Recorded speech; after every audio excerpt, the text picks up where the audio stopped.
হ্যাঁ বোন বল। ওই দাদা বেরিয়ে গেলি? আমার জন্য কিন্তু চকলেট আনতে ভুলিস না। আচ্ছা ঠিক আছে, আমি নিয়ে যাচ্ছি, তুই রাখ। কি হলো, এত দৌড়াচ্ছিস কেন, কি হয়েছে? ভাই বিনোদের কথাটা শুনেছিস? কেন, কি হয়েছে বিনোদের? ভাই এটা দেখ। একটি চাঞ্চল্যকর ঘটনা ঘটে গেল হাওড়া আমডাঙ্গা থানা এলাকায়। ঘটনাটি ঘটেছে গতকাল মধ্যরাতে। একটি 24 বছরের যুবককে কুচোকুচি করে কেটে তাকে বস্তার মধ্যে বন্দি করে এবং সেই বস্তা সমেত জ্বালিয়ে হত্যা করার অভিযোগ উঠেছে। ঘটনাটি কে বা কারা ঘটিয়েছে এখনো পর্যন্ত অভিযুক্তরা অধরা রয়ে গেছে। পুলিশ ঘটনাটির তদন্ত নেমেছে। সূত্রে খবর অনুযায়ী যুবকের নাম বিনোদ, যার বয়স মানে 24 বছর এবং তিনি স্থানীয় গ্রামেরই এক যুবক বলে জানা গিয়েছে।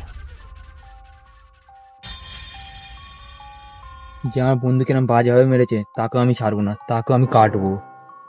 হতেই পারে বিনোদ কোনো দোষ করেছিল, সেই জন্যই ওকে মেরেছে। তাই বলে তাকে এত বাজেভাবে মারা উচিত হয়নি।